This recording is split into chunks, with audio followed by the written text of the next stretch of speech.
முக்கிய செய்தி. ஆளுநருக்கு எதிராக தமிழக அரசு தொடர்ந்த வழக்கில் மத்திய அரசு வழக்கறிஞரின் வாதத்தை நாளை மறுநாள் தெரிவிக்க ஆணையிடப்படுகிறது. இதுகுறித்த விவரங்களுடன் இணைகிறார் நமது செய்தியாளர் டார்வின். டார்வின், முழு விவரங்களையும் பதிவு செய்யுங்கள்.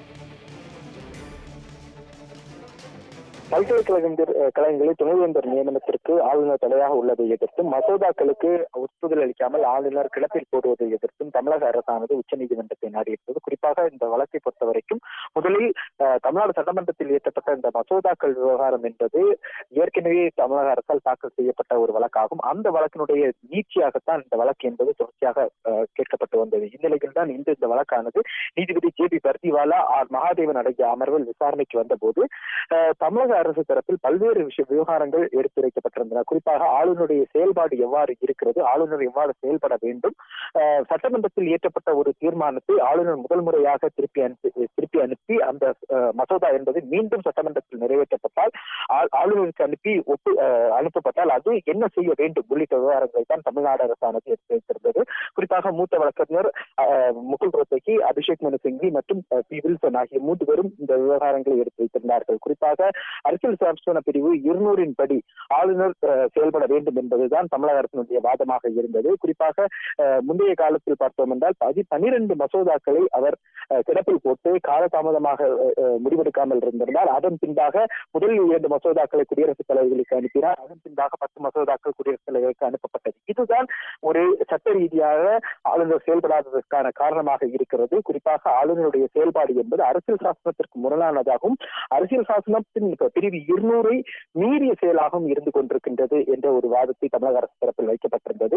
அதிலும் ஆளுநருக்கு இருக்கக்கூடிய 2 வழிமுறைகளை அவர்கள் எடுத்துக் கூறியிருந்தார்கள். முதலில் பார்த்தோம் என்றால் மசோதா என்பது அனுப்பப்பட்டிருந்தால் அந்த மசோதாவை குடியரசுத் தலைவருக்கு அனுப்பி வைக்கலாம். ஒருவேளை ஆளுநரை முடிவெடுத்து அதை திருப்பி சட்டமன்றத்திற்கு அனுப்பி வைத்தால் சட்டமன்றம் மீண்டும் திரும்பவும் அந்த மசோதாவை இயற்றும் பட்சத்தில் ஆளுநர் அதற்கு ஒப்புதல் கொடுத்துதான் ஆக வேண்டும். அதற்கு எந்த ஒரு நோ ஆப்ஷன், அதை தவிர வேறு அவருக்கு வழியில்லை. ஆனால் தமிழக ஆளுநரை பொறுத்தவரைக்கும் அதற்கு அந்த மசோதாக்களுக்கு ஒப்புதல் கொடுக்காமல் அவர் தன்னுடைய கருத்தை பதிவு செய்து வந்திருக்கிறார். அதே போன்று அமைச்சரவையினுடைய முடிவுகளை அவர் கேட்பதில்லை, அமைச்சரவையுடன் கலந்து ஆலோசிப்பதில்லை, தன்னிச்சையாக செயல்பட்டு வருகிறார் என்ற ஒரு குற்றச்சாட்டை அவர்கள் வைக்கிறார்கள்.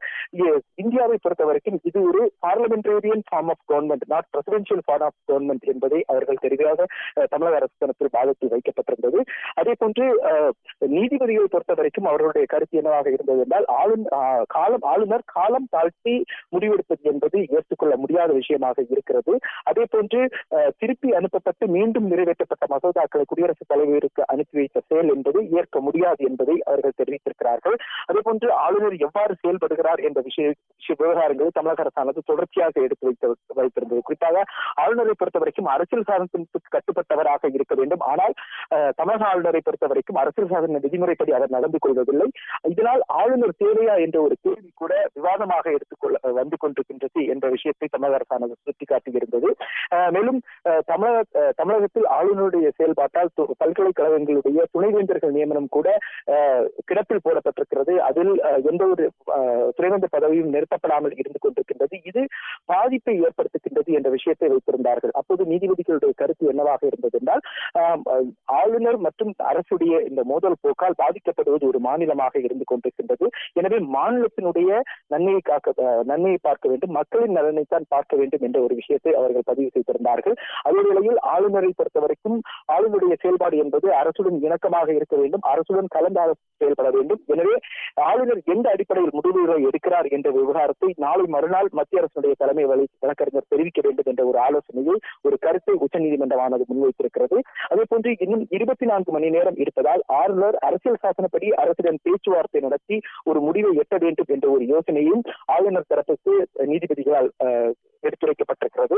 மேலும் இந்த வழக்கை பொறுத்த வரைக்கும் இது ஒரு சிறிய வழக்கல்ல, இது பல்வேறு மாநிலங்களுடைய இது போன்ற பிரச்சனைகள், இது போன்ற வழக்குகள் என்பது தாக்கல் செய்யப்பட்டிருக்கின்றன. எனவே இந்த விவகாரத்தை லார்ஜர் விஷயமாக நாம் பார்க்கிறோம், பெரிய விஷயமாகவும் இந்த ஒரு விரிவான கண்ணோட்டத்தோடு பார்த்து அது தொடர்பாகத்தான் முடிவெடுக்க வேண்டும். இந்த வழக்கினுடைய முடிவு என்பது இந்த ஒரு மாநிலத்திற்கானதாக இருக்காது என்பதை அவர்கள் தெளிவுபடுத்தி இருக்கிறார்கள்.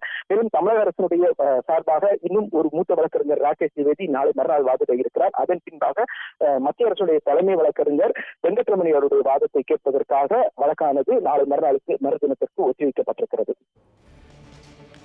சட்டப்பேரவை மசோதாக்களுக்கு ஆளுநர் சரியான ஒப்புதல் அளிக்காமல் நீண்ட நாட்களாக கிடப்பில் போடுகிறார் என தமிழக அரசு உச்சநீதிமன்றத்தில் தொடங்கிய வழக்கில் மத்திய அரசு வழக்கறிஞரை நாளை மறுநாள் ஆளுநர் ஏன் இத்தகைய நடவடிக்கைகளை யாருடைய ஒப்புதலுடன் எடுக்கிறார் என்ற கேள்விக்கு பதிலளிக்க உச்சநீதிமன்றம் உத்தரவு பிறப்பித்திருக்கிறது. இது குறித்த விவரங்களை பதிவு செய்தமைக்கு நன்றி டார்வின்.